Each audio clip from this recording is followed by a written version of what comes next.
Good morning, everyone. It's April 9th, and we are about to start our planning board meeting.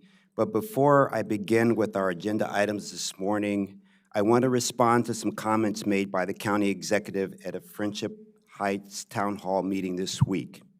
Let me start by saying community engagement is foundational to the work we do here at Montgomery Planning and at the Planning Board, and I'm proud of our engagement work, including the innovative ways we have developed to bring new audiences and diverse voices into the planning process. We will not stop this work, and we will continue to evolve and advance these efforts.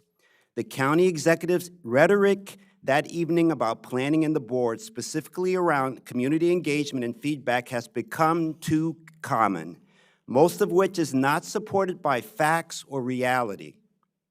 I invite everyone to be part of the solution when it comes to tackling the challenges and opportunities that we face now and in the decades to come. We want to hear from all residents during the planning process. That includes for master plans, the development applications, and policies. While we may not always agree, we value you and your perspectives and are committed to making sure that your voice is part of our process and that we are all working collectively for what is best for our county. And before we start our agenda items, I don't know if any other board members want to say anything. Okay. Commissioner Petto. Good morning. I'm talking to many people that they may listening to us. Many of you know that I have worked for government for more than 40 years. Half of that has been with the commission, and the other half has been with the county executive in Montgomery County. This is specifically to our county executive. We may not agree in everything that we do, but we don't need to attack each other and say lies. I witnessed, both where I was at Montgomery County government and at the commission, public community and community engagement is the cornerstone of what we do. Doesn't matter where we are. And I was reading the comments that was made early this morning at 6 o'clock, and seriously, it hurt me. That is not true. I have the planning department, work closely with planning department. I have worked closely with the park department. And community engagement is something that we don't take lightly. And saying that we don't listen to people, that's not true. It's not true. I can attest to that. We may not agree when any decision about the zoning is made. We have a lot of people that agree and a lot of people that they don't agree. As the planning board body, we have to make a decision. When we make a decision, some people are happy with our decisions and some people are not happy. That doesn't mean that we didn't listen to you. We did listen, we made compromise, we made changes, and then eventually we made a decision. Any decision, you don't have 100% agree.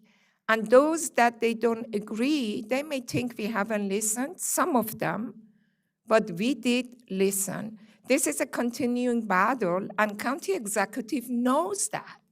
He's sitting at the top of the government and saying that planning board is not doing the right thing, is not right.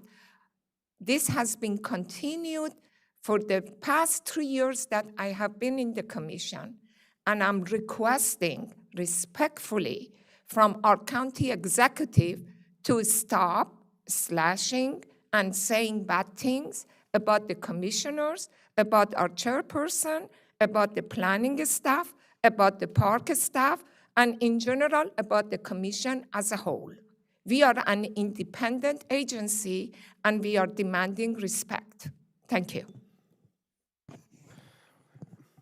Yeah, 100% agree with both our chair and Commissioner Pettaway. I just wanted to add a few comments to this. First, to echo, I think, some of the sentiment here.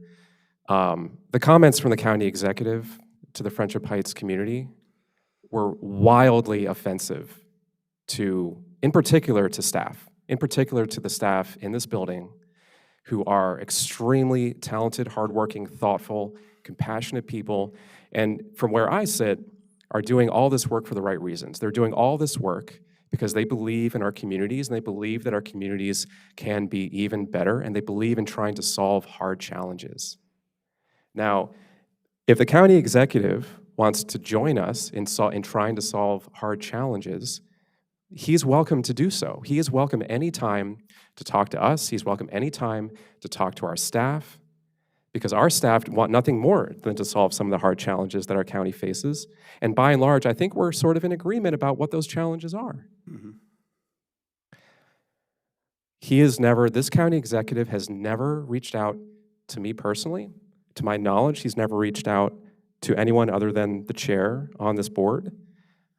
I highly doubt he's reached out personally to any of our staff in a meaningful way with regard to these master plans. And we can see that in the misinformed comments that just came through with the Friendship Heights community that we've seen in the past. And I just want to say just a couple more things about the Friendship Heights plan in particular, because he said these in the context of the ongoing Friendship Heights sector plan that our staff is working on. I just wanted to detail quickly the extensive community engagement that our staff has done. This is from a published public community engagement report everyone has access to, including the county executive and his staff. I'm just going to quickly read out all of these events, and I apologize, it's going to take a little time because there were a lot of events and engagement. 2 kickoff events, an existing conditions presentation, a hands-on activity with the Youth Advisory Council, 2 workshops, 1 in person, 1 virtual, 2 focus groups for parents in particular. Young families were a big focus of this plan, so we reached out to parents for a specific focus group. 1 focus group for renters, because renters were disproportionately unrepresented in the larger outreach, which is not surprising because it's harder to reach renters oftentimes, so we had a specific focus group for renters. What else did we have? 3 separate questionnaires, a workshop last fall with small group discussions, a focus group for business owners, web-based visioning exercise, many, many, many other presentations to community groups. I counted over 2 dozen. All in all, over 1,300 direct touch points with members of the community, direct touch points with members of the community over a year and a half. So, this county executive seems to think that the way that things were done in the past, which was largely getting a small group of people together in an advisory group, having them vote on a few things, is somehow superior, or at least a replacement, but somehow superior to how we do things today. I think most people involved with planning would agree that a lot of the practices in the past were highly unequitable, left out a lot of other people from the process, including certain types of advisory groups when they're done in a vacuum. It empowers certain groups, it disempowers other groups. It's hard for many folks to participate in the planning process. We've learned a lot since 2000. We've learned even more in the past 50, 70, 100 years.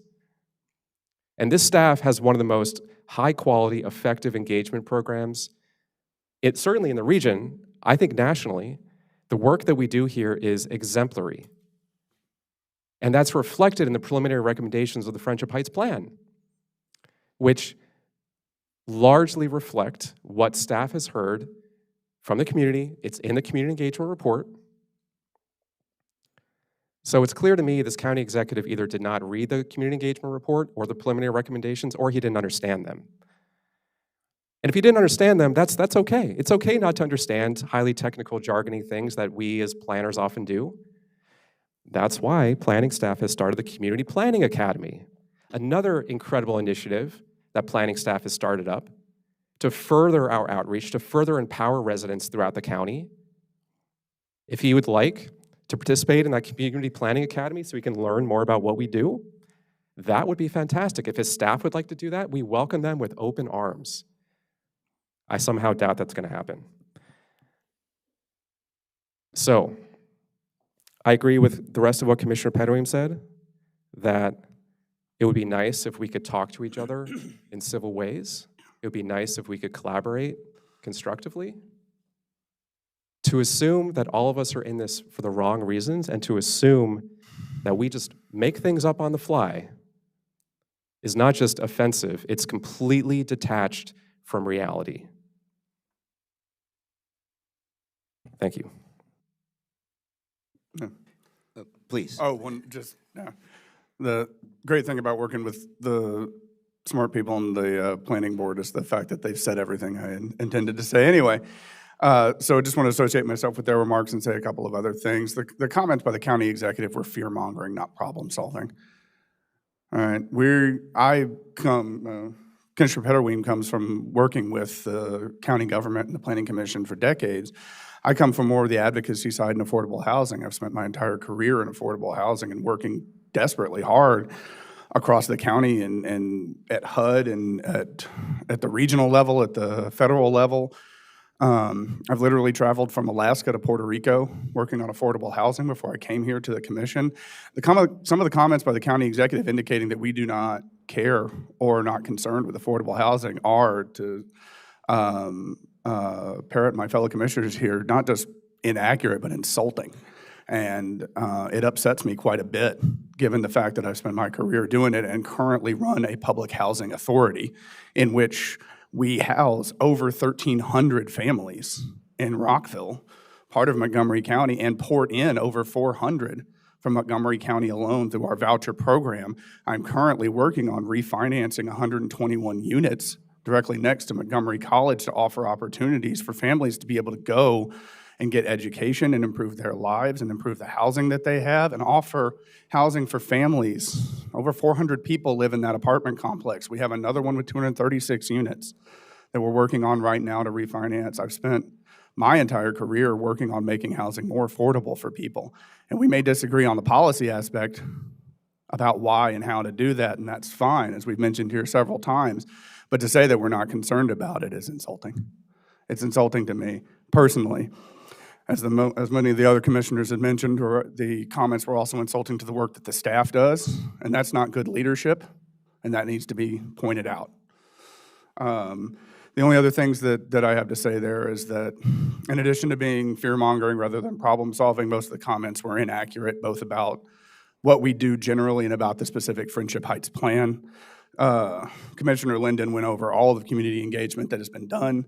As I said, I come from over the advocacy side. I've worked with the Planning Commission before I came here to be on the board.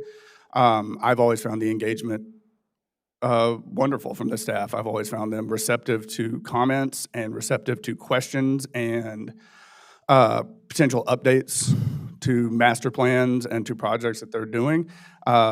Never, as an advocate, got 100% of what I wanted, but you're not supposed to.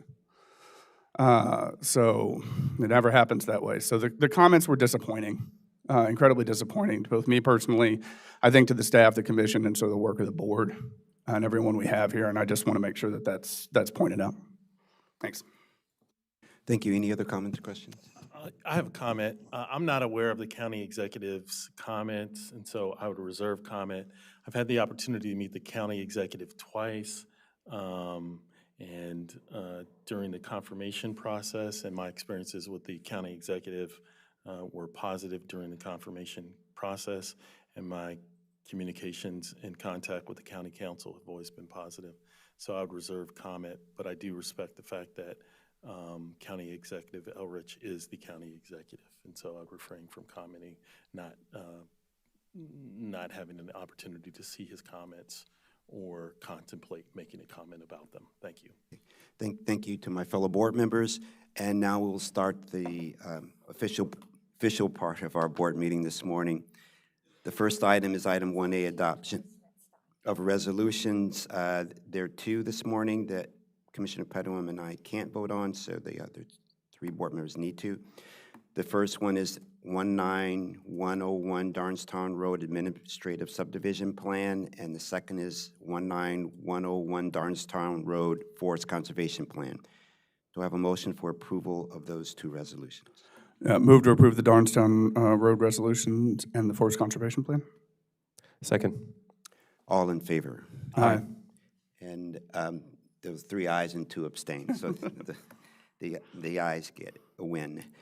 So the next is approval of minutes. We have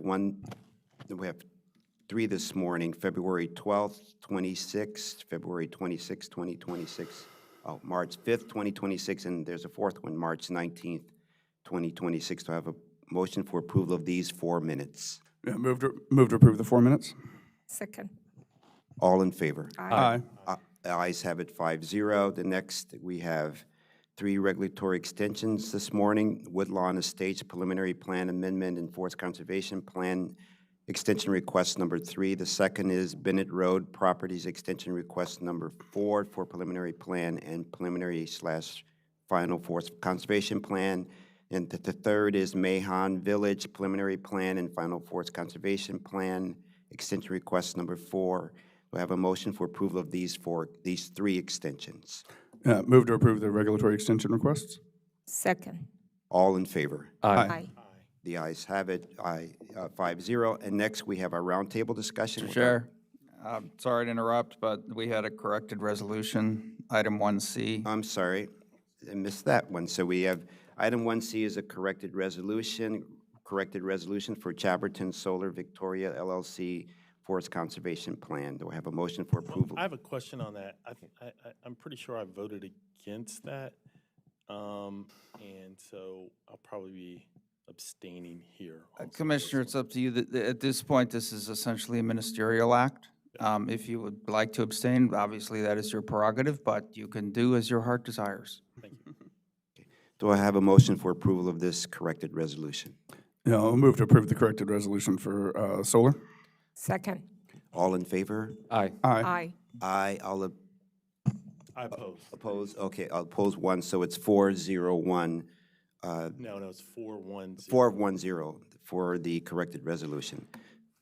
All done with these preliminary matters, and so next is the Planning Director's report. Good morning, Mr. Sartori. Look forward to your report. Thank you.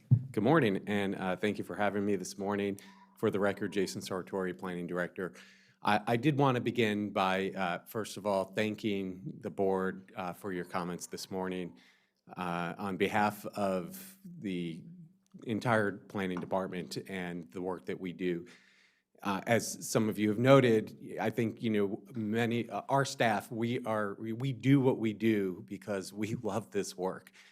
Some of it is really hard, and we hear from a lot of people, a lot of different perspectives, and it is really difficult to incorporate all of that into the work that we do. And you see it because you have to make the same hard decisions that we do as we prepare our plans. And so, we really do this work because we love being in the community, we love engaging people, we love thinking about what the future could hold. It is very unfortunate because the comments that the county executive made only serve to cause confusion and chaos and further complicate the planning process, which is already complicated enough, rather than try to engage community members in fruitful, forward-thinking conversations, or to try to support the work that we do and supplement the work that we do, which is really perplexing because we actually have really great working relationships with county agencies, and they are integral parts in the work that we do, especially in our master plan efforts, and they are partners. And the exact process that the county executive was slamming involves staff from the county agencies as well. His often repeated comments about the planning process actually demonstrate to me a warped and inaccurate recollection of long ago efforts that have long since been dismissed for not being inclusive or comprehensive. And he seems to pine for these antiquated methods that are inconsistent with current planning and equitable engagement best practices that we in the planning department are very proud to be employing and have actually been recognized numerous times as being leaders for doing that. So to county residents who may be listening, I join the board members in trying to make it clear that we want to hear from you. We want to understand your perspectives, and we want to learn about your concerns and your hopes and your dreams for your communities. And while you may not see your specific comments reflected exactly in our recommendations or the plans or the policies that we try to move forward, I can guarantee you that everything we hear, every note and every comment that we receive, it all gets very seriously considered and contemplated within the context of the many diverse perspectives that we hear from and the many other important factors that are necessary for us to take into consideration. And so again, I thank Chair Harris, Vice Chair Linden, and the board for your comments, because we really, really appreciate your leadership and your support. Just one more thing that your thought, I want to again talk to our county executive, is that we work not only very close with the community, we also work with his own agencies. So saying bad things to us is saying bad things to staff of his own agencies, because they are almost every week, they are here and working with us, alongside with us, many of the department. So again, I am really seriously asking our county executive to stop saying what he has always been saying about us, planning board, planning staff, and the commission. I think it's time to stop it. Thank you. So thank you again. I will, this will be relatively brief today, but I want to take a little bit of a look ahead, as I typically do, but then kind of in an odd way, take a look back, because it's been a couple of weeks since I've come before you as we've changed the board schedule. So we'll talk a little bit about Women's History Month, which was last month, and then give you a quick update on where we are with the FY27 budget, and then one personnel update for the planning department. So next Monday is Sine Die, the end of the legislative session, and you'll be briefed later this morning by Jordan Balcom-Colbert on where some of the bills that we've been tracking stand with just less than a week to go. So we'll get an update on that. Later this month, we have a good contingent of planning staff that are going to Detroit. We have a few people who are presenting at the conference, and a number of us that will be going to this is the American Planning Association's National Planning Conference later this month.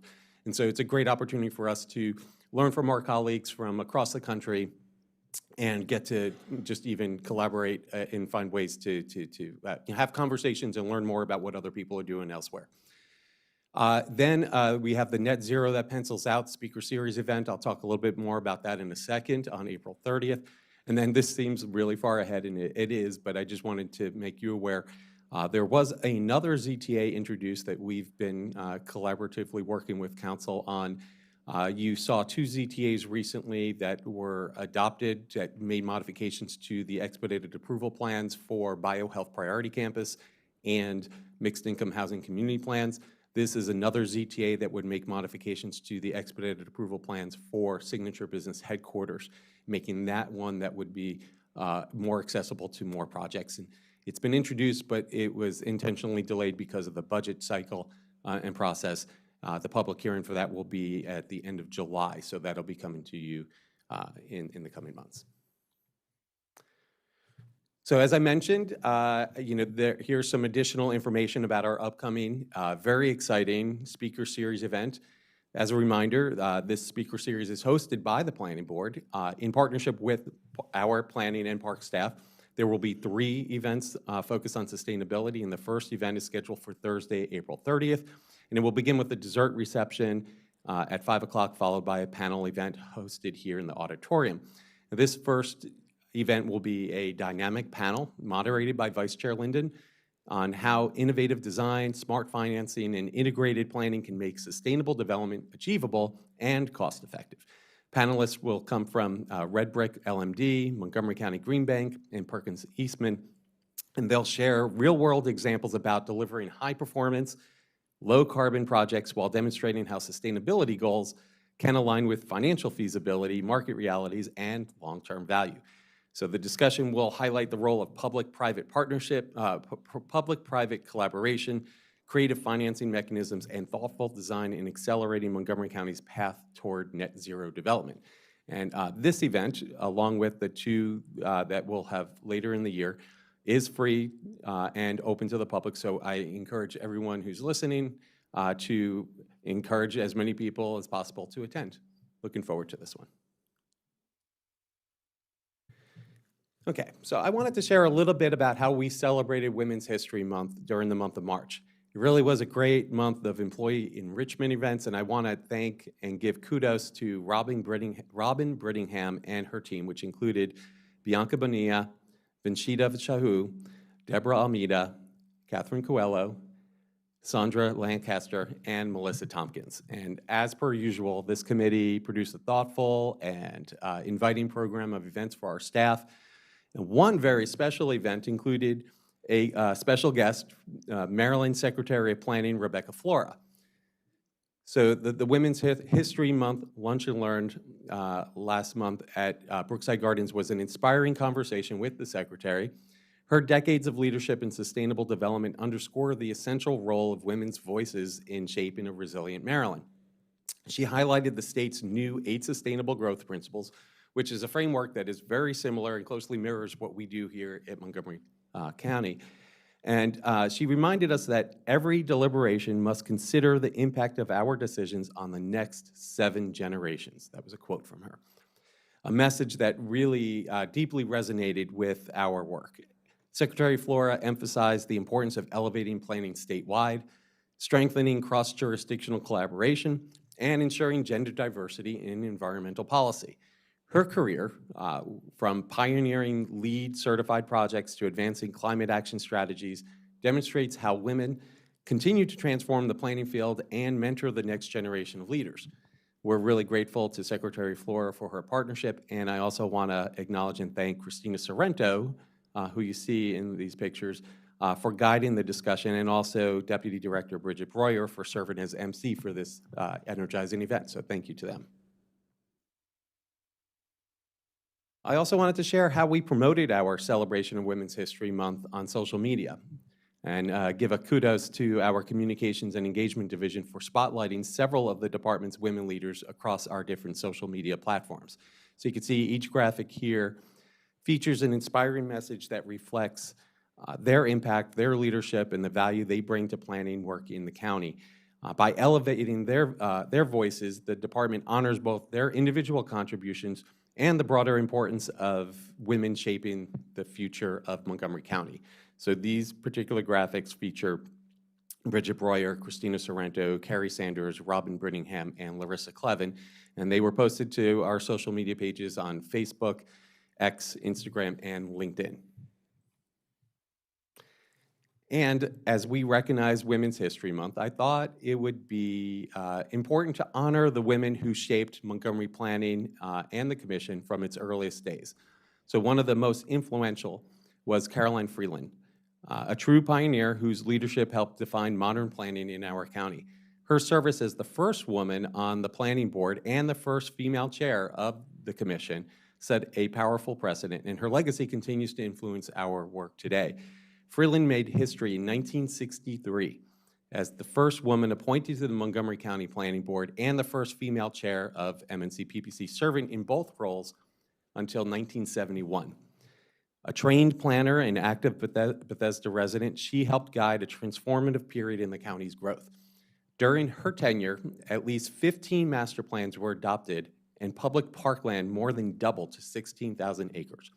One of those new spaces, Edgemore Park, which is now called Caroline Freeland Urban Park, was added to the 1970 Bethesda Chevy Chase master plan at her urging. At its dedication, the park was praised as, quote, a monument to Freeland's concern for beauty and good use of land for those who live and work here now and in the future. Her leadership expanded open space, shaped community planning, and opened doors for women in public service, leaving a lasting imprint on Montgomery County. And as you know well, that park just got a refresh recently from the Parks Department and is absolutely beautiful and is a real treasure to that community. Yeah, just wanted, sorry, go. Oh, no, I was just going to ask the question. I'm looking at the years, she would have been the chair during the Wedges and Corridors adoption, is that right? Yeah. During Yeah. 60 Yeah. Mid-60s, yeah, that was the Wedges and Corridors adoption. That's fascinating. Yeah, so she obviously has had a very important impact on Yeah. the county, because we still, point to concepts from that plan. Yeah. I live in a city that's on the corridor, yeah, no, it's very part of that process. That's interesting. This is really important stuff. I just want to also note that, just to support what you said about the park and the refresh and how nicely done it was. I've only been there twice, but each time I was there with my family and my kids, and it is completely, in the best way possible, overrun with kids enjoying every single part of that. As you can, this picture, it has like good shade opportunities to sit down, which is not always the case in some areas, and a great combination of like active spaces, natural spaces, some open spaces to run around. It sort of perfectly captures what a great urban park can be. So kudos to the parks team and everyone else who is involved with that effort. It's a great amenity for the community. So I was a deputy director of parks at that time. So that was one of my projects that my staff are doing.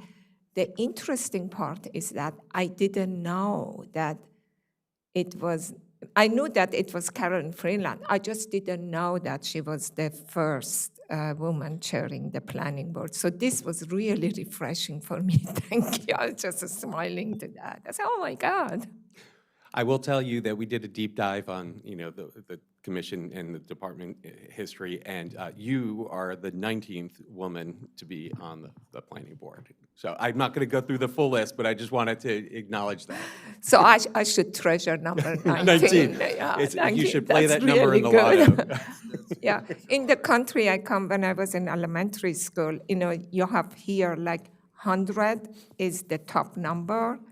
When I was in elementary school, 20 was the top number. So 19 was close to like 99. So I think Well, that. I want to make it clear, there is no top number when we're talking about the number of women who will serve on our board. We will. I know, I'm yes, just there is joking. I know. Right. Thank you. So continuing with the theme of trailblazing women who broke barriers at Montgomery Planning and at the Commission, I wanted to touch on a few more female firsts from faces you might recognize. Trudy Morgan Johnson, Mary Wells Harley, Gwen Wright, Rose Krasnow, and Tanya Washington opened doors and strengthened the agency we are today. These female firsts paved the way for future generations, and we're proud to celebrate their lasting impact on our organization and on our county. So Trudy Morgan Johnson, who's pictured there, was the first woman to serve as executive director of the commission. Patty Barney, who's not pictured, was the first woman to serve as secretary treasurer. Mary Wells Harley was the first black woman on the planning board, serving from 2009 to 2017. And Gwen Wright was the first woman to serve as planning director from 2013 to 2022. And then we have Rose Krasnow, who was the first woman to serve as deputy planning director. Farrell Hamer was the first woman to serve as acting planning director in 2006. She's not pictured here, but Tanya Washington Stern, was the first black woman to be acting planning director, and Deborah Borden, our current general counsel, was the first black woman to serve in that role for the commission. And I personally feel very fortunate to have worked with and learned from and gotten to know several of these commission leaders. Our department and our work products are better because of the leadership they provided over the years, and we are grateful for the many talents, experience, and expertise that they've shared with us. And I'll say, as the father of two young women, I can also appreciate the importance of women leaders like these in all levels of government, public sector, private sector, as role models for future generations of female leaders. And so we celebrate them last month, this month, and every month. Yes. Right. I'd like to share a comment on your presentation. I'd like to also acknowledge the importance of women and their role in planning. I often joke with my wife and friends that if it wasn't for women, men would live in caves. And there's no one more invested and interested in the progress and the health and wealth and well-being of our communities than women. And it's very inspiring to see how women have played a role in planning and development in our county that has made it one of the most livable, well-organized places in America. And I'd like to commend their work. Thanks. It's a good correlation to note. Yeah. We have a few also women for Parks Department that made history. Our current director, Midi, she's the first Hispanic, woman director for the Parks Department, I believe. Of course, your history is better, but I think that's what they did. It's all good. Okay, so I did want to just give a real quick update on the FY27 budget. I don't think much has changed from here, from what you've seen previously. We came before you a couple weeks ago with the budget, and we will actually be before you in just a little bit here to make one revision to the planning department's non-recommended reductions. But I did want to highlight that this week, Tuesday, yesterday, and now today, the County Council's been having public hearings on the budget. The PHP committee will be reviewing our budgets on April 23rd. It's a Thursday. And then the full council will review the budget sometime in May, with the two councils having to meet to review and adopt the combined commission budget. And then the council will adopt by resolution the full budget at some point late May, no later than June 1st. And then our budget will come to you for your adoption on June 17th by the full commission. And lastly, I wanted to turn to a personnel update. I wanted to ask you to join me in welcoming Kimia Zalfagarian to the department. Kimia joined the West County Planning Division as one of the lead reviewers on the regulatory team. She brings more than 12 years of planning and design experience in private and public spaces. She worked for RTKL, which is now Arcadis. And she also worked at Perkins Eastman, Fairfax County, and the city of Rockville. She earned a bachelor's degree in architecture from the University of Maryland and is AICP certified. So welcome to Kimia. Nope, she is here. Thank you for joining us. And that is it. With that, I'm complete. If you have any questions, happy to answer. Well, as always, thank you for your very informative reports. I really loved the female first and trailblazers in the commission. They always say you must know your history. So, and it's just so important to know where we came from, whose shoulders we're standing on, and who we should be continually uplifting. So thank you for that, and welcome, Kimia.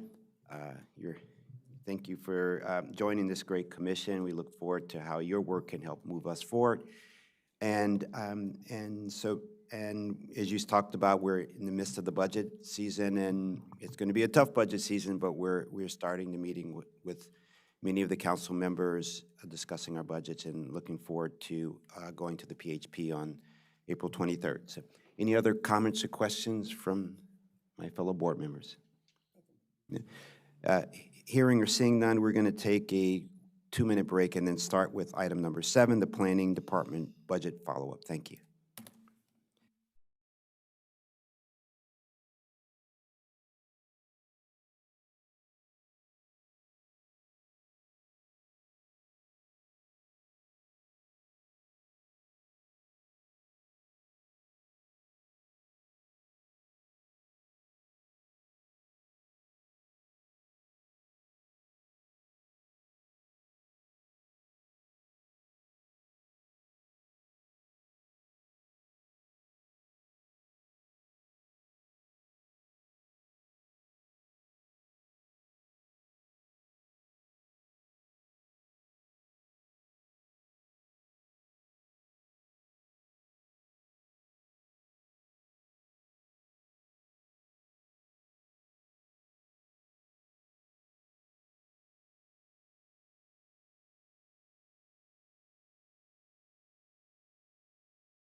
Good morning and welcome back. We're on item number 7, the Planning Department Budget Follow-Up, where Ms. Karen Warnick, you will be going through this item with us. Oh, Ms.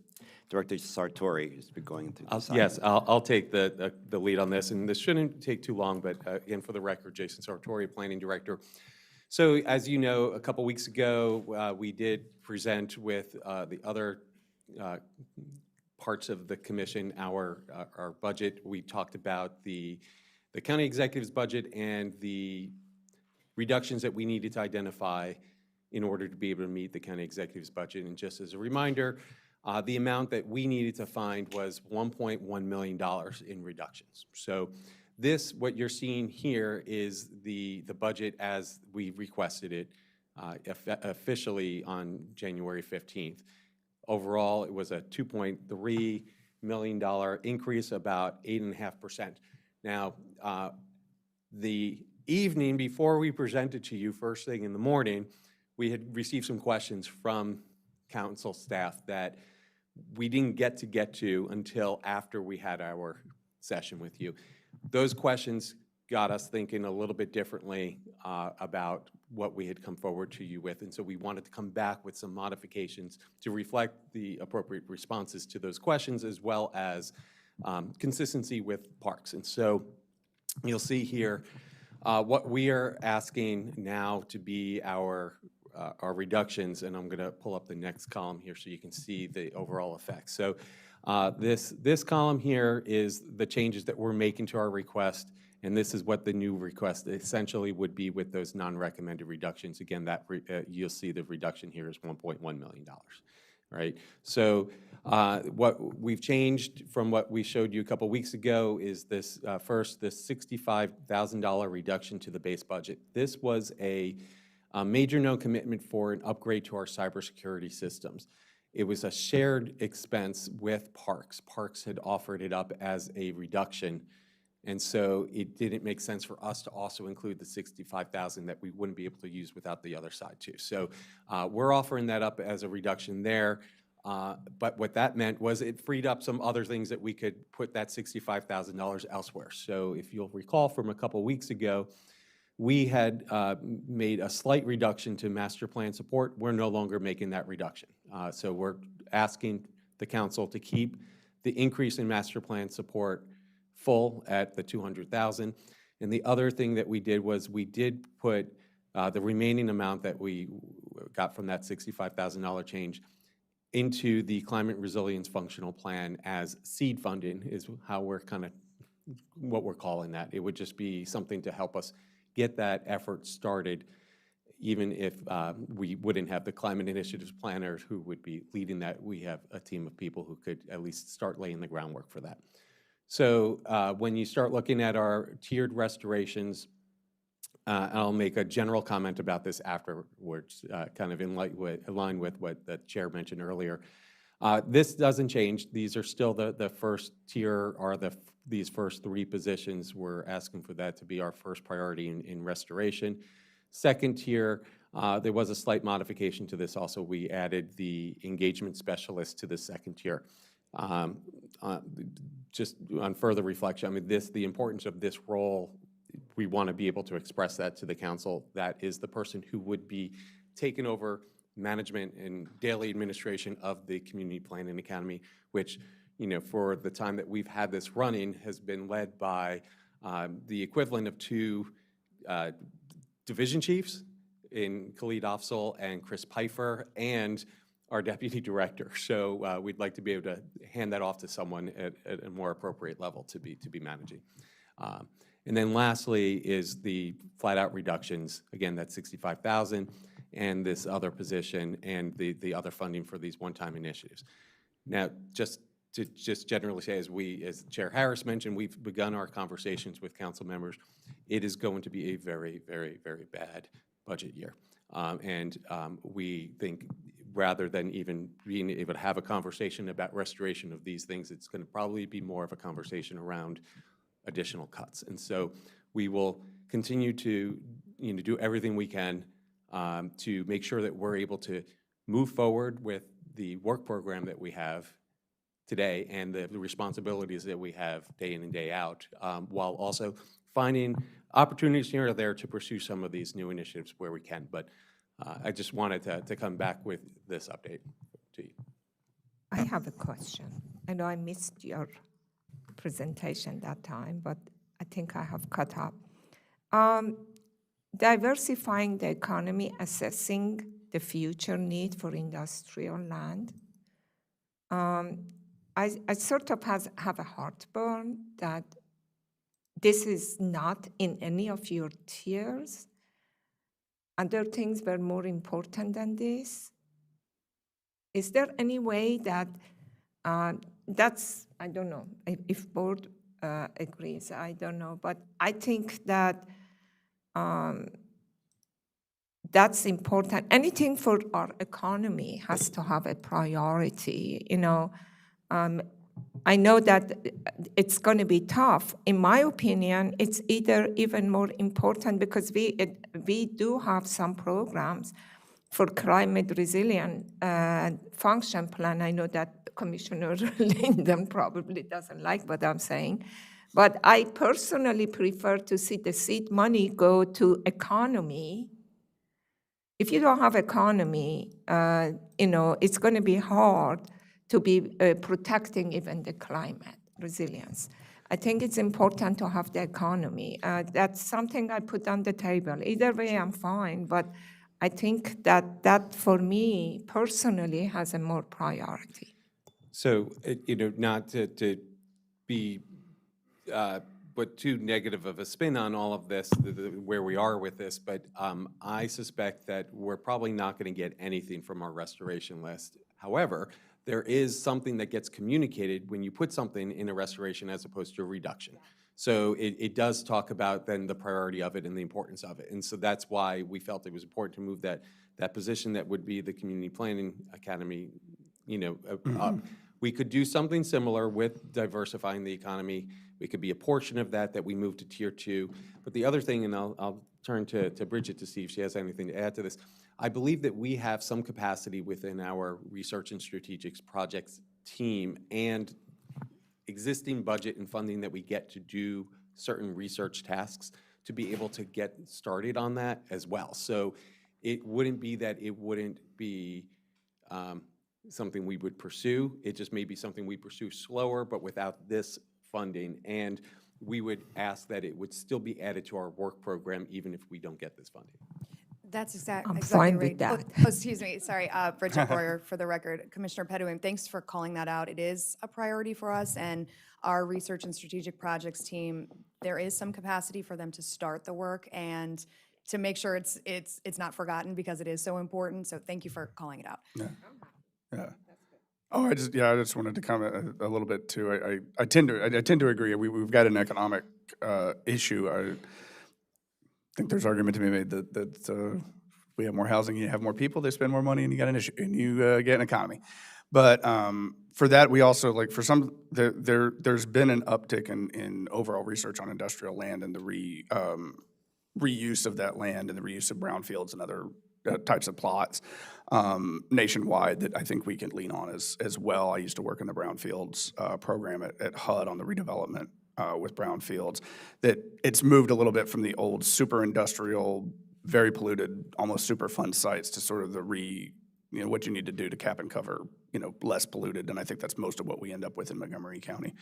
So I think there's some options there to lean on research from other areas to sort of spur the industrial land, because we do have some. And I drive Goody almost every day, and if you get about a block or two onto Goody, you start hitting the old industrial just all the way down that.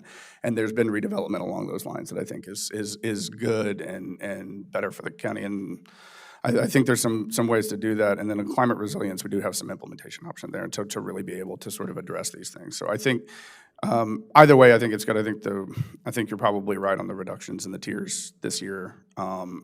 It's hard to argue with numbers that don't look all that great, but I think this is probably a reasonable way to sort of get at the number that we need to get at. I did want to make, and I think I made this comment last time when we were talking about the park side too, with the cybersecurity and the importance of making sure that we don't forget that. And I don't want to put ask for a report or anything, but if we do have a roundtable sometime in the next couple of months on sort of what our cybersecurity existence and posture is, again, part of my previous position with the Federal Home Loan Bank System was in cybersecurity.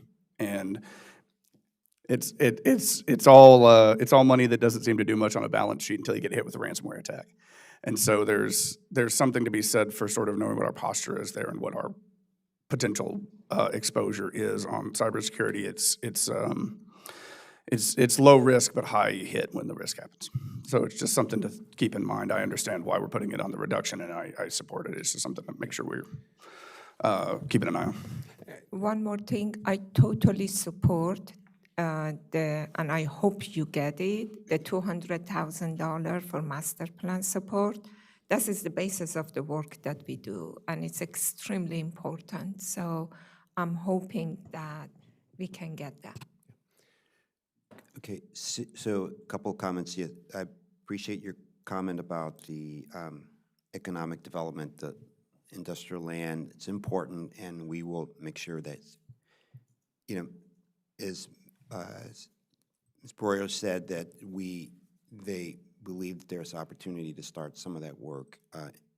And behind the scenes, not behind it, but we're also we are working with the Department of Economic Development, both on the local level and at the state level, trying to figure out how we can do some things to help sort of jumpstart or speed up the process for potential projects that may come into the county.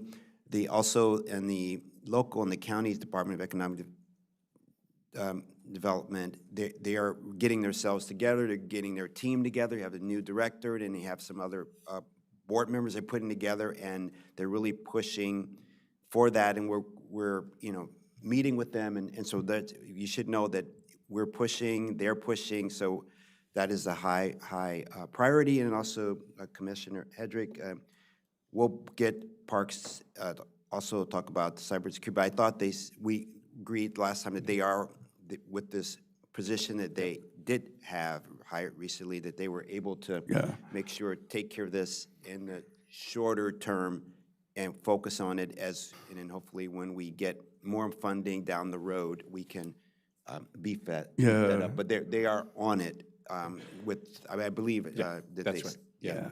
Oh, I have absolutely no doubt. It's a fast-moving field as well, so it's one of those things too that if the options for next year are going to be different from the options for this year, and you have some, it's not that there's no rush, but there's changes, and it's not the end of the world to bump that funding. But I just think if we do get a chance sometime in the next, like I said, couple of months with one of the roundtable meetings, it might be worth discussing briefly the cybersecurity posture of the commission as a whole in both the Parks and Planning Department.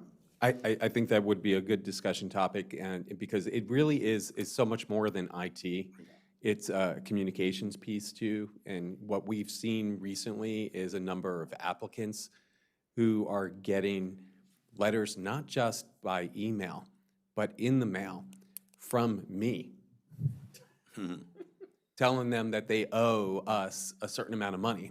And sometimes it doesn't go to the applicant or the primary, it goes to a secondary contractor or a consultant on the project. And fortunately, they've been able to get in touch with us and is this real? But it is getting more and more sophisticated in the tools that people are using to, and a lot of that is outside of our control. So in terms of, there's nothing that our IT system can do to prevent that.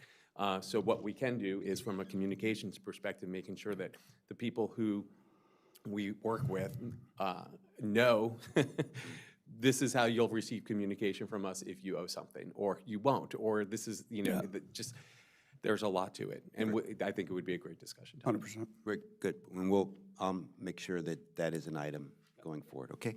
Thank you. So any other comments or questions? If none, do I have a motion to approve the Planning Department's revised admin fund requests? Yeah, I'll move to approve the updated request. Second. All in favor? Aye. Aye. Aye, the ayes have it, 5-0. Thank you so much. Thank you. And we're going to take just a very short, let's switch over and we'll do item number 5, water and sewer category change request administrative delegation, 2026-2 group, where staff is recommending approval. Thank you.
Good morning. We're on item number 6. It's the update to the climate assessment templates, checklists, and process. And we have Ben Berbert this morning to provide us with this update. Thank you. For the record, Ben Berbert with the Design, Placemaking, and Policy Division, and I am bringing before the board this morning a briefing on some recommended updates to our climate assessment templates, checklists, and process. Staff is recommending the board support the updated checklists and templates for climate assessments. We'll discuss what these are and why they are in a moment. And also recommending that the board appoint that the either director or the division chief of the Environment and Climate Division can be the board designee for submitting climate assessments to the council. As a little bit of background, Bill 3425 was approved earlier this year and takes effect on June 10th of 2026. It did a few things for climate assessments. One of them, it combined existing categories of community resiliency and adaptive capacity into one new category that is called the community climate resilience. It then went on to define community climate resilience, climate hazard, as well as greenhouse gas emissions sequestration and some other things. And then the final thing it did is it granted the board the ability, similar to how OLO can, they can appoint designees to submit these climate assessments rather than the board needing to do it itself. Getting into the template changes, Montgomery Planning and its staff maintain 2 climate assessment templates, one for conducting assessments for master plans and one for zoning text amendments. They're very similar. This is really just making, again, necessary updates. Anytime that the words community resilience or adaptive capacity were found, we're removing it and we're replacing it kind of in kind with community climate resilience, just to, again, follow what the bill changes were. The checklist that Montgomery Planning staff maintain, this gets into all the different factors that are used when determining impacts to climate from a greenhouse gas emission standpoint and a resiliency and adaptive capacity standpoint. Almost no change to the greenhouse gas emissions checklist. The real changes are on the resiliency and adaptive capacity checklist. Again, we're just basically renaming that checklist to match the bill. As staff, we did look at that checklist to make sure that there didn't need to be any changes. We felt that all of the factors were still relevant, just needed to be sort of approached with the right terminology. So those are the changes there. And I've already covered all that. So the final part of the bill was the ability for the board to set a designee for submitting climate assessments. Planning staff is recommending the board do this. For one, it provides planning staff with a lot more flexibility, particularly if you allow there to be two potential designees, both the planning director or the chief of environment and climate. In case one of them's out, the other could act on the behalf. What I do want to make sure, both for the public and for the board, we're not trying to take the board necessarily out of the process altogether. What this would allow us to do is submit the climate assessment in the time required, which is 7 days prior to the council's hearing. We will then come to the board basically later that week with the zoning text amendment recommendations. Attached to that will be that climate assessment. And if the board has comments, concerns, or recommendations on the climate assessment, you can still make them to us and we can still get them in your transmittal with the zoning text amendment. And so it's our opinion that functionally there's not much difference from what happens now. It actually just kind of expedites the process on staff's end a little bit. And a lot of that is just because the transmittal deadlines are not aligned. We have until the public hearing to submit zoning comments. The climate assessments are due a full week prior to that hearing. We're trying to just kind of get that extra week back in there. This is sort of a complicated flow chart, but some people are visual. This is basically just showing we have a 5-week turnaround from when these things are introduced to when the council public hearing happens. I think what's kind of most important to sort of realize is that the board hearing under the current timeline falls in week 3. We're able to push this to week 4, again, giving us that extra week to do this work that we really want to do and want to do well and would love to have that extra time to do. So in conclusion, staff is recommending the board support the updates to the templates that were included in the packet as attachments, as well as to allow the designation of the planning director or the chief of environment and climate division as designees.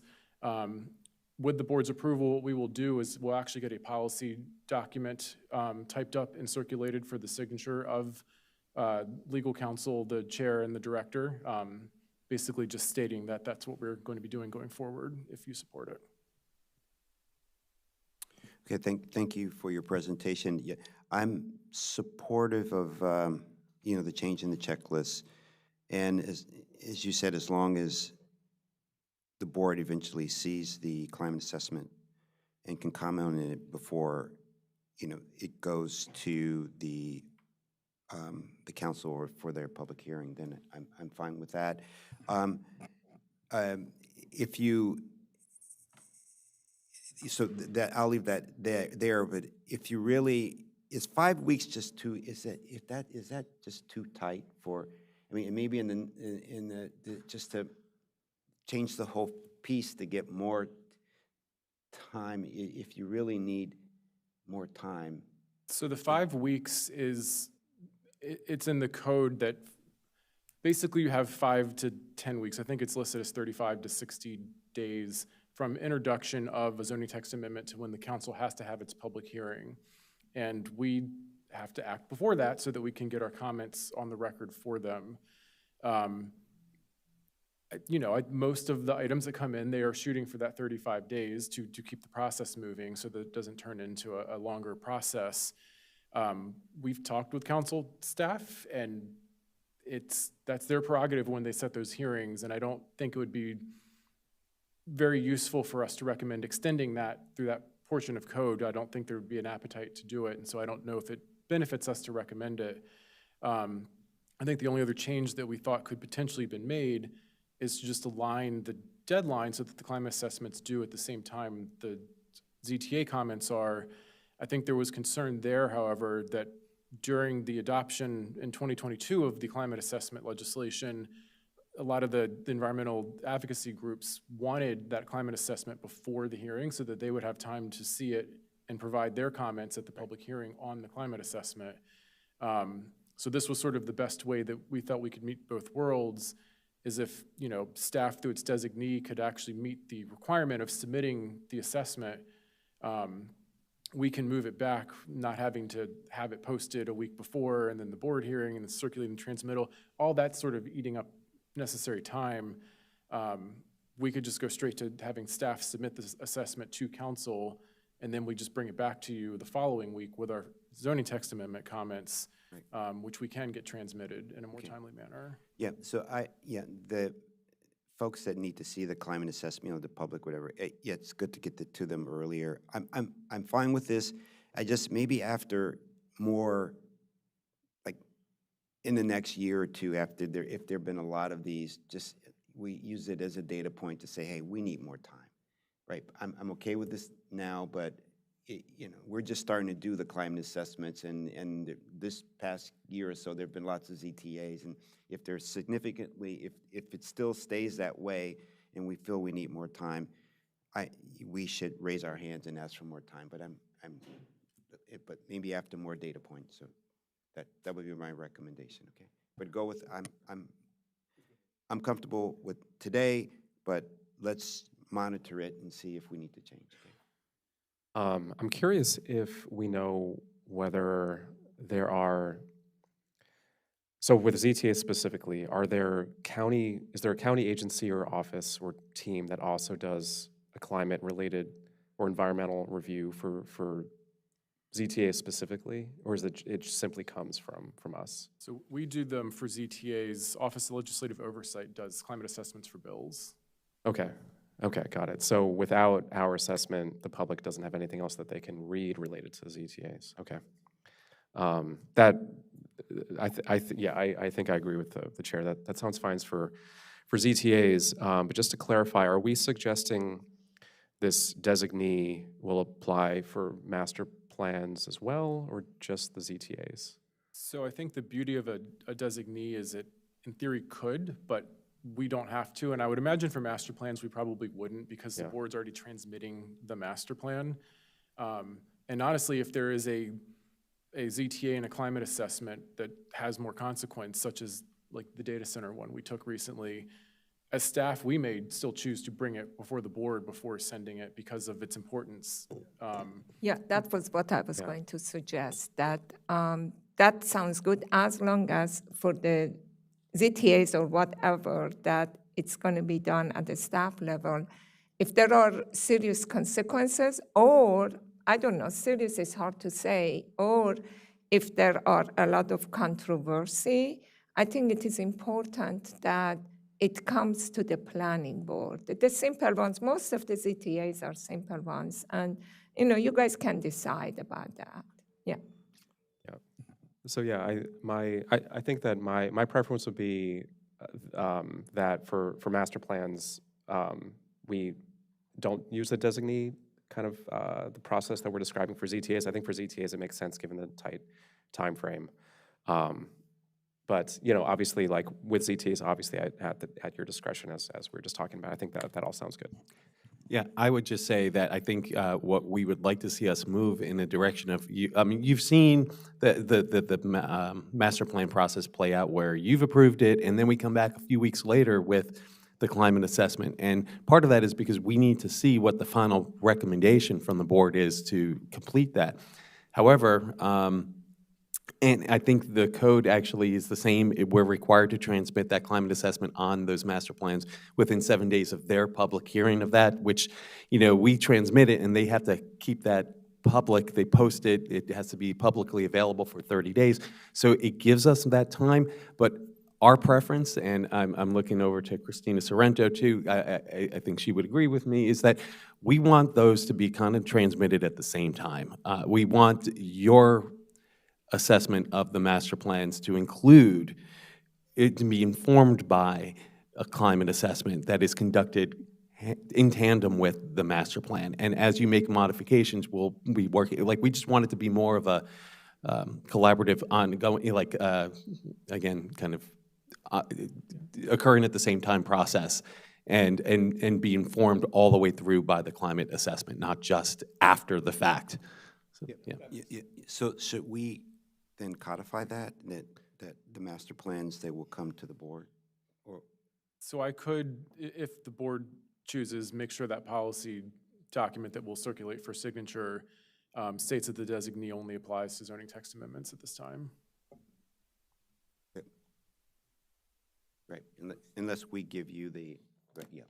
Okay, great. Okay, all good? So there's a motion to approve the update to the climate assessment templates, checklists, and processes, including the approval to have a designee for ZTAs. Yeah. I'll move to support the staff's recommendation for the updates to the templates, checklists, and the designees. I second it as we discussed. All in favor? Aye. Aye. The ayes have it, 5-0. You're good? All right. Oh, no, okay, thank you. All right, so we can, just a quick switch over, and just hopefully a minute, and we'll go with item number 7, item number 5, which is the water and sewer category change request. Thank you.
Good morning. We're on item number 5, water and sewer category change requests. And this morning we have Haley Johnson presenting this item. Thank you. For the record, Hallie Johnson, Environmental Planner with the Environment and Climate Division. Today I will be presenting the second quarter 2026-2 water and sewer amendments. State law requires that the Planning Department make recommendations for these requests based on whether the application conforms to the sewer and water service recommendations of the County Comprehensive Plan. The state wishes to avoid the extension of this type of infrastructure to low-density areas that have not been planned and zoned for the service. With such a large and diverse county, it is not feasible or sustainable to provide service everywhere. Generally, it is the master plan that determines the areas that receive service. Here is an example of a planned sewer service envelope from the Olney Master Plan showing which areas are planned to receive sewer service. There is only one administrative request this quarter, WSCCR 26-DAM-01A, located at 11415 Kingstead Road in Damascus. WSSC Water is requesting to change their water and sewer service categories from W6 and Sewer 6 to Water 3 and Sewer 3. This request is to support the development of the new Spring Gardens wastewater pumping station. The property is zoned RNC and is within the 2006 Damascus Master Plan area and within the Little Bennett Creek watershed. The larger site was part of a previous category change request that received conditional approval for a Water 3, Sewer 3 category change under a cluster development. Since that time, WSSC Water has purchased this smaller portion of the land from the previous applicant, and a new request is needed for approval for the public facility. The master plan acknowledges that the Little Bennett Creek watershed is a unique situation on the sewer service system. The older pumping station built to provide sewer service to a limited area is small and now near capacity. The master plan also anticipates the need for additional WSSC water-owned and operated pumping stations. As a result, the proposed water category change is consistent with the master plan. As well, the planning board voted to approve this site for WSSC pumping station on November 17th, 2020. Montgomery County DEP recommends approval of the category change to Water 3, Sewer 3, as does planning staff. This concludes the staff presentation. We ask that the planning board transmit their comments on this case to the county executive, who will make the final decision. Montgomery County DEP is present to answer any questions. Thank you, Ms. Johnson. The only question I had is, on your map, where is the pumping station this replaces, out of curiosity? It's just across the street? Just across the street, yeah. I see. Okay, great, great, thank you. I have no other questions. I do have a question just for my own study and edification, maybe that of the public's. When it's changed from W6 and S6 to W3 to S3, what does that mean specifically?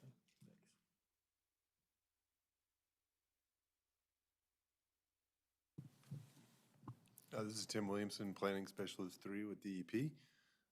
The current sewer category, water and sewer category is W6 and S6, which designate the property as intended for private on-site systems like wells and septic systems. So the change to W3, S3 is approval for public sewer and public water service. It indicates too that there needs to be some extension of mains or infrastructure built. If it were W1 and S1, that indicates that the infrastructure is already in place and they just need to connect. That's essentially, quick, just a clarify question. For the S3 essentially means that there may be a needed extension of public infrastructure to attach to the units or the buildings, whereas S1 is just from the building to existing infrastructure? Correct. Yeah, that makes sense. This is a replacement for an existing pump station that unfortunately right now is sitting in a floodplain. And it needs to be enlarged because we have additional development on this side of Damascus that's going to flow into it. Excuse me, how, like, are you increasing the capacity by factor 5, 10, 15, 2? Do you have a sense of how much capacity are you adding, out of curiosity?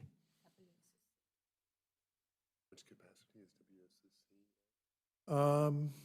I'd have to look that up. Okay, very no worries, honestly. no worries. Okay, any other questions or comments from the board? That was in the information that was provided to you with the site location Okay, thank you. issue. Thank you. I didn't recall, but maybe it was there. Okay. So do I have a motion to approve the water and sewer category change request? I'll move to approve the category change request. Second. All in favor? Aye. Aye. Aye, the ayes have it, 5-0. Thank you so much. And now we'll switch over and go to item 10, legislative update, House Bill 1252, Department of Housing Community Development, Montgomery County study. Thank you.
Good morning. We're on item number 10, legislative update. We have Jordan Balcom Colbert here this morning to talk us through House Bill 1252, Department of Housing Community Development, Montgomery County study, and any other questions that the board may ask about the legislative session. So welcome, Ms. Balcom Colbert.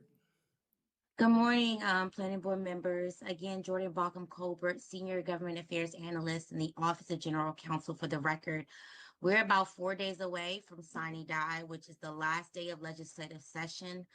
The next time you see me, I will be bringing our annual legislative final report. This morning, I have HB 1252, Department of Housing and Community Development, Montgomery County Study, MC 1926. This bill is being sponsored by the Montgomery County House Delegation on behalf of Delegate Ryan Spiegel. As you may recall, this bill requires the Department of Housing and Community Development to conduct a study and make recommendations regarding availability and affordability of housing in Montgomery County. A few amendments have been made to this bill since it's moved through the House chamber.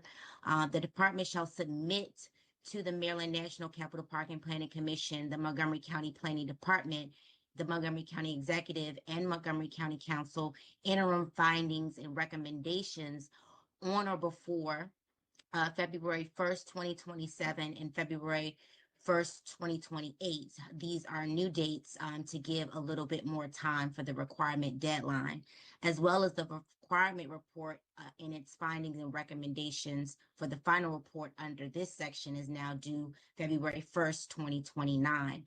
So this is pretty much a clean bill. The board previously voted to support this bill with amendments to include some language by adding actionable before the recommendations listed within the language of the bill. And although our amendment didn't quite make it into the bill, Director Sartori wanted us to give us update to the board.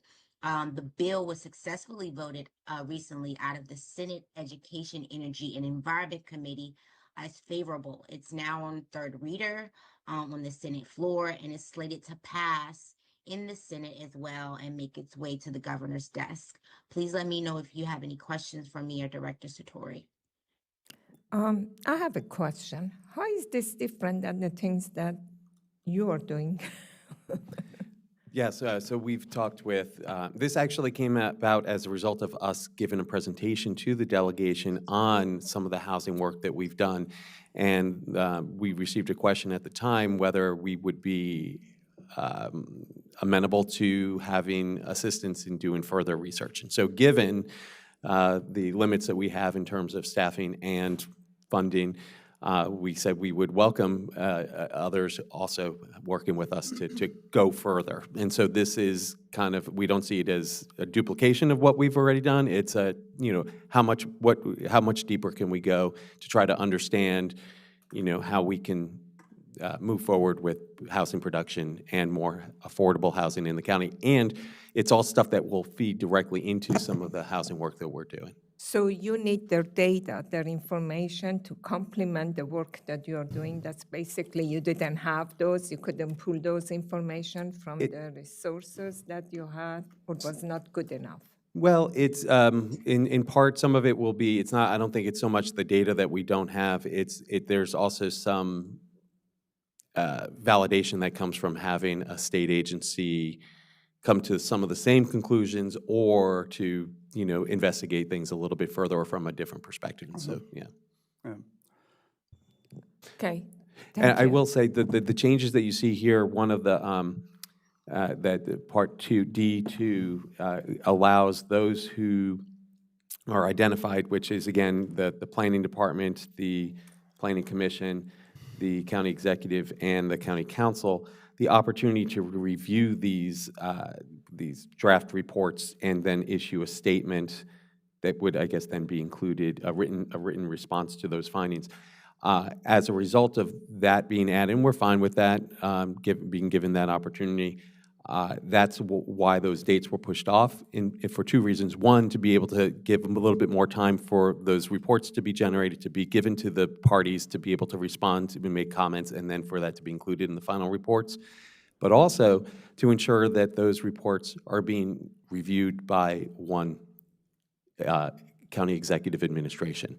So under the original timelines, one would have occurred under County Executive Elrich, and then the other two would have come under a different county executive. And so this just ensures that there's one consistent voice coming from the county on that. Thank you. Can I ask one more question about the timeframes? So initial interim findings, first now early February 2027, so what is that, 9 months from now? An entire extra year for an additional kind of still interim report? Yeah, so I've spoken to Delegate Spiegel about this, and he's very intent in making sure that this is something that we can, with each of these interim reports, that they're kind of viewed as annual reports that have actionable items within them. Okay. So in discussing the change in the date specifically, one of the things, he wanted to make sure was that we don't push it back too far such that there couldn't be legislation that comes out of even this very first report. If there's something that's identified that needs to be done at the state level within the next legislative session, February 1st still gives them time to be able to introduce that. Okay. Yeah, I think that makes a fair amount of sense. So it looks like potentially two opportunities for some state action. Even three, really, because it's three the after two final, interim yeah. and then the final. So Yeah. there's, and it gives that opportunity to say, okay, are things changing over time? Right, right. Okay, yeah, So thanks. this is just a one-time thing? Because it says that after the third year, is no need anymore.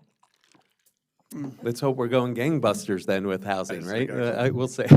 I could always- really don't understand this, okay? I- I don't need to understand I mean, I it, think but- that knowing that there is some hope or intent to feed maybe into the state legislative session in some form or fashion. I mean, this obviously is going to focus on our county, but there could be some value in seeing some broader applicability. I mean, we'll see how this ends up being used.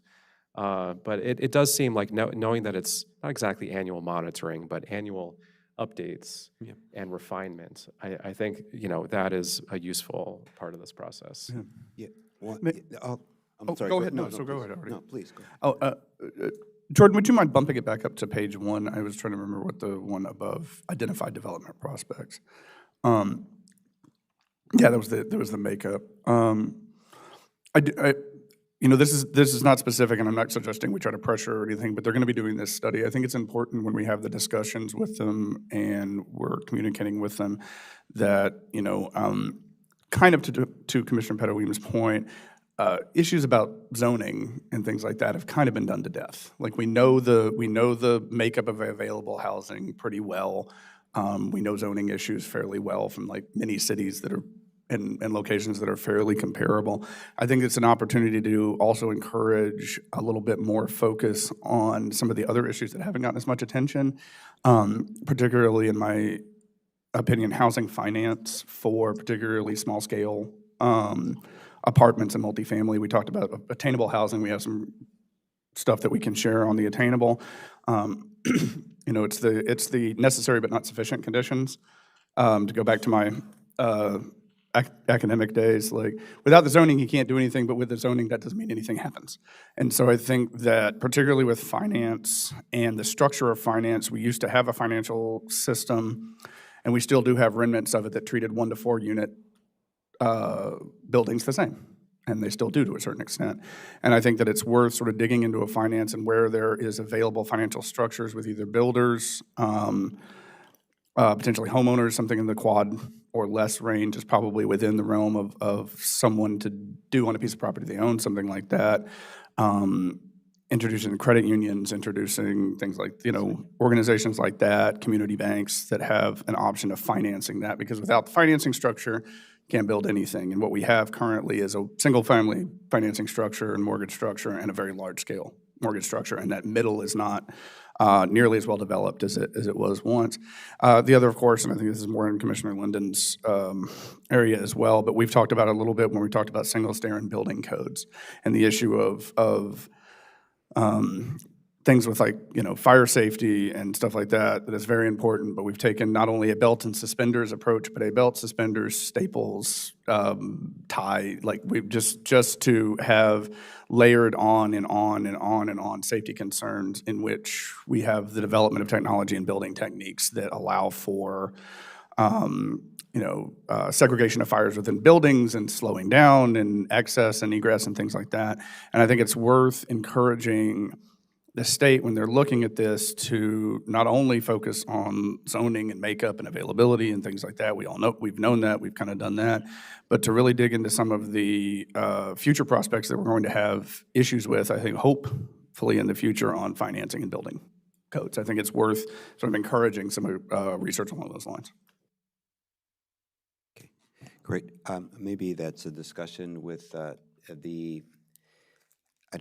people that when DHCD starts this. We Yeah. could have some- That's a suggestion encouragement Yeah, thing. encouragement. They get Yeah, the decision, yeah. I'm just, And I would say the thing that kind of excites me about this is oftentimes we see legislation at the state level dealing with housing, and we're told, oh, don't worry, it's really not because of you. You guys are doing a great job. But then we dig into it and we realize, oh, but this has an impact on how we do things, and it's going to force us to change this or change that, and it's not perfectly aligned with what we're trying to do. This being something that's focused strictly on Montgomery County allows us to have something that is focused on us, and we can then be, as a county and as a commission, and be partners with the state in trying to find ways that we can all be doing something that advances. Because this might identify things that need to be done locally, and then we'll be able to work with the council to pursue those things. So this is just a great opportunity to have something focused on us, and it then may be something that could be transferable to other jurisdictions across the state.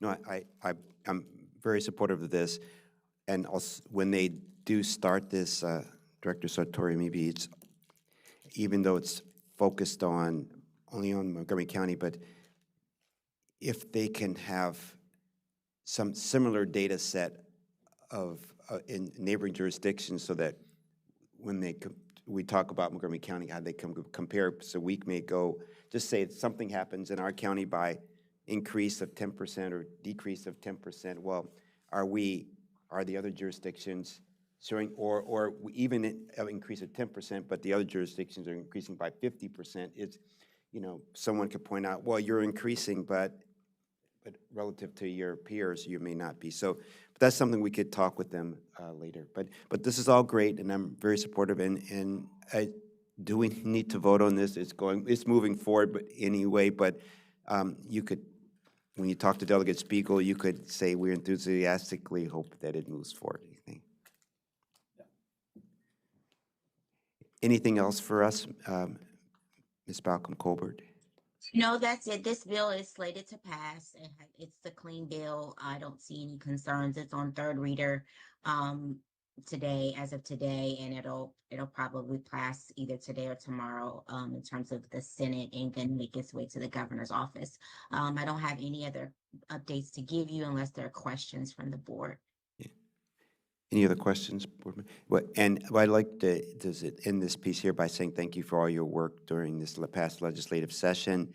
It's been a long session, lots of bills, and I would appreciate all your help in, getting them to us, getting the thoughts on how we should move forward with them, and it's been very helpful. So thank you.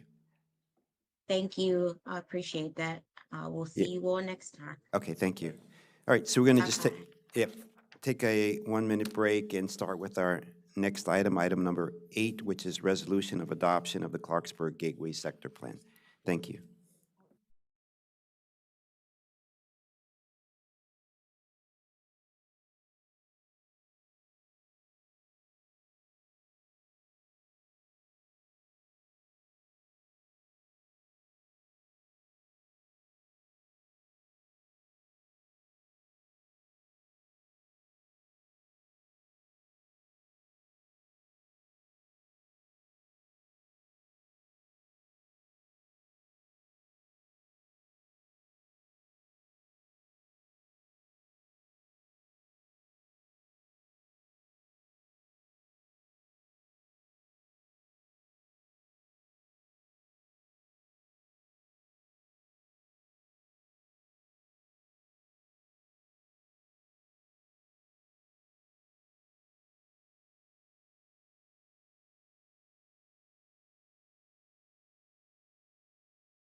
Good morning. We're on item number 8, the resolution of adoption for the Clarksburg Gateway Sector Plan, a very positive plan that we're looking forward to hearing about today. And this morning, we have Don Ziegler and Clark Larson presenting this item. Thank you.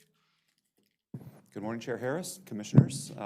Again, for the record, Up County Planning Division, Clark Larson. I'm the lead planner on this plan, but we had a big team working on it through the years. I'm excited to be here with you, also a little sad because this will be the last time we sit before you as part of this plan update process, although we'll see you again as we start to implement the plan, so that's a good thing. So this item is about requesting your approval to recommend adoption to the full commission of the Clarksburg Gateway Sector Plan. As a reminder, in this red boundary, the sector plan updates a small area of the 1994 Clarksburg Master Plan. You can see the concept plan from the 94 plan on the left. And on the right is sort of an aerial of how the things look today in their leaf on splendor. And so we're up in the Up County area with the red star you can see in the region. Also, with the plan area context, we're situated at the north end of the growth corridor for I-270. You can see that shown in the black arrow pointing to the red area for the plan area, and some context around the plan area, surrounded by the Clarksburg community, the recent Cabin Branch neighborhood development, Germantown to the south, and of course, as we know, the ComSat Laboratories property within the plan area. So the plan seeks to enable new compact mixed-use development within this area, primarily along the planned observation extended corridor. It has many recommendations to connect neighborhoods and local streets through streets, paths, and trails, also seeking to preserve and enhance natural features and stream conditions as development occurs and where their development is not occurring. Recommendations seek to expand and enhance parks and recreation amenities, and also preserve and celebrate historic community assets. So this little diagram here on the left is sort of how the plan all fits together in its relationship. The vision statement is really capturing all those ideas together to balance the future development with preservation of natural and historic resources to attain a more complete, connected, and sustainable neighborhood in Clarksburg. This looks familiar to you. This had not changed through the County Council's review and approval. It's essentially a breakdown of the framework of how all the recommendations and structural elements fit together. So you can see the alignment of proposed roads as they connect with Observation Drive, crossing over I-270, and the configuration of how we expect new development and intensities and relationships within the community to occur as future development occurs or as things stay the same in various neighborhoods within the sector plan area. From the start of June 2023, when we kicked this process off, you've seen this schedule before. Really what's recent is earlier this year, the County Council's public hearing, review, and approval process between January and March 2026. We're now before you again, and with your recommendation, we'll move forward to the full commission's final adoption of the plan, actually next week, April 15th. There are a few amendments that the council made to the planning board draft. I just wanted to briefly go through these so that you and the public are aware of what changed since you last recommended the plan to the council. There's a whole new economic development goal and implementation section that talks more about prioritizing employment development, especially with the ComSat property. A minor zoning change to increase the maximum total and residential FAR floor area ratio by 0.25% for just 3 properties at the north end of the intersection at Shawnee Lane and Observation. And that was by request of the property owner, and the council supported that small increase to expand the potential small-scale development that's being planned there. The council revised interim travel lane timeframe and design guidelines for Observation Drive, essentially removing an interim parking lane recommendation, and that it could happen sooner if a corridor connector bus line were not put into place.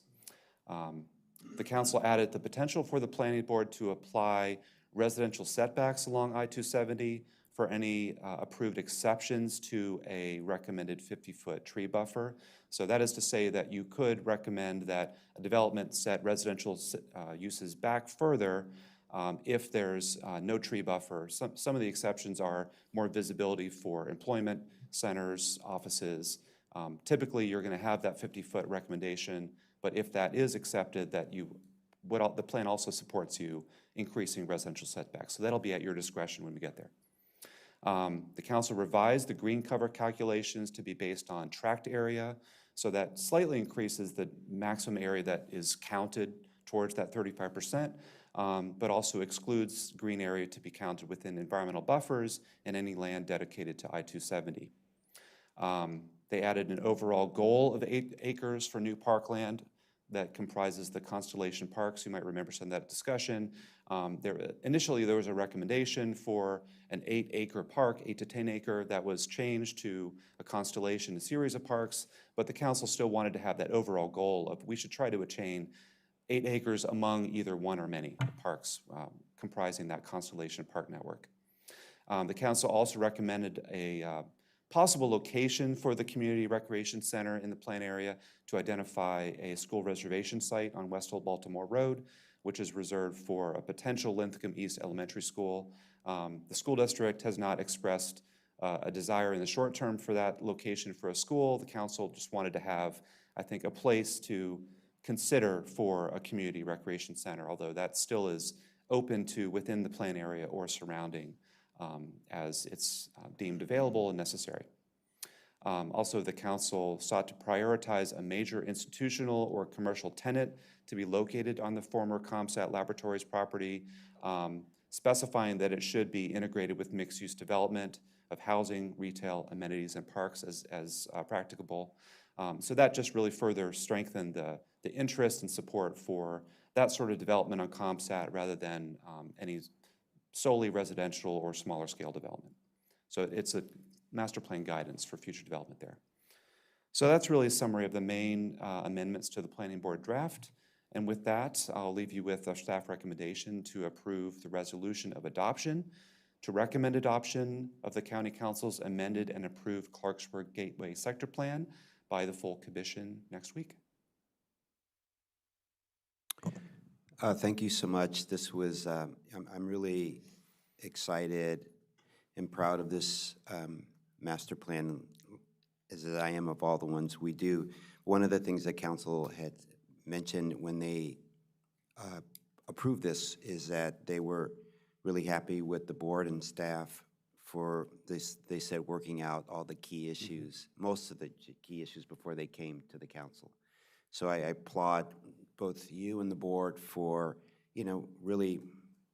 really working this plan. It's a broad plan. It's not only the housing, commercial, but we really focus on economic development, and there were some key issues, which roads you put in, not put in. But we looked at the big picture about, and the key on top of all this was economic development, which is the county needs so much. So I appreciate all your hard work. I saw in your timeline is 3 years. I know people realize 3 years is, you spent lots of time on this, needed time, engagement, thoughtful process to go through this. And so I really appreciate all your hard work, and thank you for that. So Thank you. It does go fast, though. Well, 3 years is almost the time I have been in the planning board. I'm really excited. I think we have a very good plan. And one of the beauty of this is that this, hopefully, it is development ready, because not all the time you have a big piece of land and you have hopefully developers that ready to go and working with us to make our vision happen. So I'm really excited, because this to me looks like that's something that I can see, I can go, and even though if I'm not on planning board, I can just go there and enjoy and see the fruit of the work that we have done. So congratulations to all of you. I'm hoping that, and I'm sure you do, you stay involved working with the developers to happen. The implementation is very important, and also the roads that we had promised, because that's a key. to provide some kind of relief, even for those that they are not, in the planning area for this master plan, but by construction of observation drive and other work that we are doing there, I'm hoping that it creates some relief. So congratulations, and I'm really looking forward to see this vision hopefully come alive soon. Well, thank you. I'd like to add that we will certainly have relationships with the developers and property owners, but also we have really good relationships with community residents and advocates in the area. So that will be ongoing. So we're going to stay in touch with everybody as it goes forward. Yeah. Yeah, I'm hoping that I see some of the development plan coming here, and you be there Possibly this helping us year. to Yeah, moving we'll it see. around. I'll be here. Yeah. Yeah, I want to thank you for those comments. We have been in discussion with multiple groups, like Clark has stated here. And I do want to go back and just thank you again for the comments made this morning. I think to your point, this plan is also reflective of what you all were describing. The plan where we're at now is not where staff started with our first draft. And at times we were in disagreement with you as we moved through that process, but it was always professional, respectful. I appreciate your points of view and where you were coming from, and that's a part of this process. So again, I just want to say thank you, and I think this plan and its recommendations and where we landed reflect the process you described this morning. And I invite county executive to join us to see that, to create such a good work. Took 3 years. You just had all of the timeline and showed that how much of the coordination we have done with the public. And this is the one that I can say from day one that I have been here, I have followed through, and I have witnessed what you guys have done. And I have witnessed the changes that we made. A lot of things, I know you were not happy, but we did it. And we put a smile on our face, and we thank each other for whatever that we did, because we have a plan now that we think is workable and helps the county's future. Thank you. Like Mitra said, we make y'all's jobs harder, but we appreciate the work. No, I think Mitra's exactly right. I just wanted to support her comments. I think this is a great plan. I think it went really well. I think the engagement, the outreach, and what we came up with at the end really is a well-done plan. So this was great. I think it worked really well. Thanks. Just wanted to add my thanks as well. Echo everything that's been said. I really enjoyed the collaboration on this one. It felt like a partnership. You know, obviously there were, as you alluded to, there were differences of perspective at different moments. The fact that we worked through that and did so, I think, successfully, and to the chair's point, resolved many of the big ticket items before it got to council. I mean, I think that's a job well done on everyone's part, and particularly you and the team for just the long amounts of time, the huge amounts of engagement, a lot of hard work. So thank you, and look forward to the next one. I'd also like to compliment you on an outstanding plan. I particularly like to compliment the efforts you made so that the planning board could go out to the site and visit with the site. The planning board hearing directly from the majority landowners in the area and their involvement in your coordination with them, which was really important, and the public outreach that you did. The coordinated efforts that you put forth are illustrative of your community engagement and understanding of the community and wanting to serve the community. So I commend you on that. Thanks.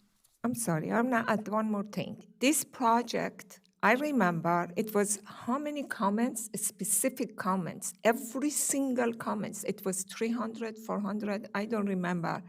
It was like about 8, 9 pages of specific comments from everyone, from agencies, from the community people, what their comment was, if it was incorporated, if it was not, what reason, and the response that has been given to them. We are going to be glad to send that to the county executive to see. Okay, thank you. Okay, great. Well, as you hear, a great endorsement here. Thank you for your hard work again. And so do I have a motion to approve the resolution of adoption to recommend adoption of the county council's amended and approved Clarksburg Gateway Sector Plan by the full commission? Yeah, I'll move to adopt the resolution and recommend adoption for the full commission. Second. All in favor? Aye. Aye, the ayes have it, 5-0. Thank you so much. So we're going to go to our last item, which is item number 11, closed session. According to the Maryland Annotated Code, Journal Provision, Article 3-305B1, to discuss appointment, employment, assignment, promotion, discipline, demotion, compensation, removal, resignation of performance, or performance evaluation of a appointed employee or official over whom it has jurisdiction, or any other personnel matter that affects one or more specific individuals. And the topic to be discussed is employment matter. And then also, according to Maryland Annotated Code General Provisions, Article 3-305B7, to consult with counsel to obtain legal advice and consult with staff, consultants, or other individuals about pending or potential litigation. The topic is potential or pending litigation and possible options. Do I have a motion for approval to go into closed session to discuss these two items? Yeah, I'll move to go into closed session. Second. All in favor? Aye. Aye, the ayes have it. We're going to go into closed session, and then after that, we'll end our board meeting. And we'll see you next Thursday. Thank you so much for everyone. Enjoy your weekend.